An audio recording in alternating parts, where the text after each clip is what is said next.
Mosi yang akan kita debatkan kali ini ialah sebuah praktek singularitas yang bisa dikatakan hampir tidak lepas dari digitalisasi.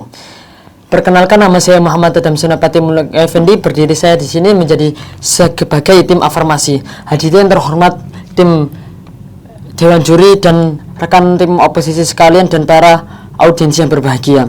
Izinkan saya mengajak Anda untuk membayangkan sebuah dunia di mana kanker tidak bisa menjadi vonis kematian. Penyakit genetik seperti hemofilia ataupun cystic fibrosis bisa dihapus dari muka bumi ini. Dan manusia hidup lebih panjang, lebih sehat, lebih produktif. Ini hanya bukan sekedar mimpi dan bukan sekedar fiksi ilmiah. Ini adalah sebuah peluang nyata yang ditawarkan oleh singularitas teknologi, dan inilah alasan kami untuk mendukung kedatangannya. Saya akan memperkuat lewat 3 argumen utama.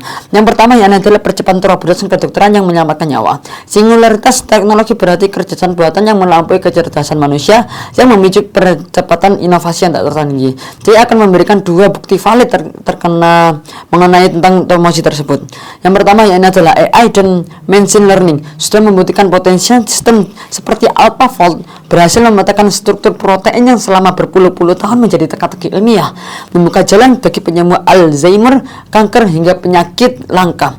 Yang kedua, komputasi kuantum akan membawa revolusi berikutnya, mempercepat proses penemuan obat dari bertahun-tahun hingga menjadi berhari-hari.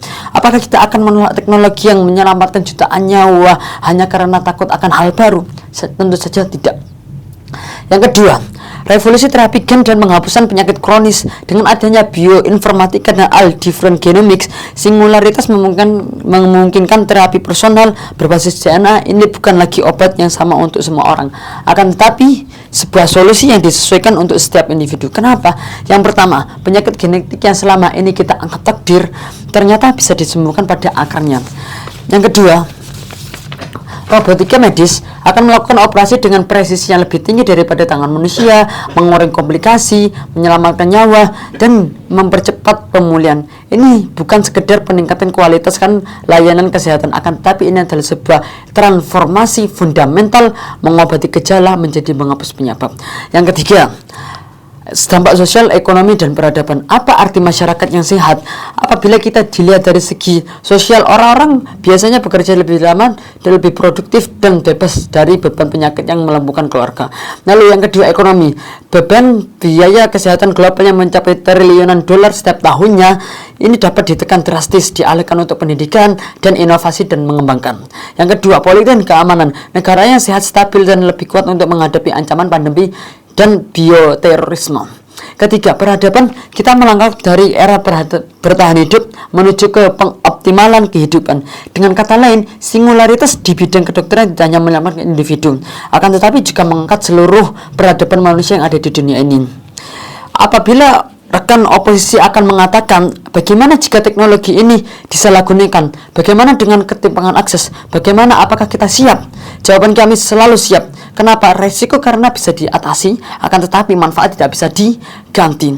Kita bisa mengadakan dengan adanya 3 regulasi. Yang pertama, regulasi internasional dapat memastikan keamanan dan distribusi yang adil, prinsip agreement yang memastikan teknologi beroperasi sesuai kebutuhan manusia, dan sejarah mengajarkan kita mulai dari listrik, vaksin, dan internet, ini semuanya beresiko saat lahir, akan tetapi apabila kita bisa mengelolanya, dan ini membahasakan hasil dunia yang menjadi lebih baik. Hadirin sekalian, singularitas teknologi dalam kedokteran bukan sekedar mesin yang lebih pintar. Ini tentang harapan. Harapan untuk apa? Untuk mengakhirkan penderitaan yang tak terhitung jumlahnya. Harapan untuk masa depan yang dimana penyakit ini tidak mendikte hidup kita lagi. Harapan untuk peradaban yang lebih sehat, lebih makmur, dan lebih manusiawi. Saya akan menutup dengan cerita yang nyata. Ada seseorang balita yang bernama Alia, sekitar umur 7 tahun. Dia mempunyai penderita kanker darah. Akan tetapi setiap hari tubuhnya dipenuhi dengan jarum suntik. Setiap malam ia bertanya kepada ibunya, "Bu, kalau aku sudah sembuh boleh nggak main di taman sana?" Hadirin sekaligus, singularitas teknologi bisa membuat pertanyaan Alia tidak lagi sekedar harapan kosong, akan tetapi bisa menyelamatkan jutaan Alia di seluruh dunia. Jadi kita ini punya 2 pilihan. Yang pertama, tetap terjebak dalam ketakutan, ataupun melangkah keberanian, melangkah ke masa depan yang cerah. Kita memilih harapan, kami memilih kemajuan. Kami memilih singularitas teknologi karena bisa mencerahkan peradaban yang maju untuk zaman sekarang. Sekian, terima kasih.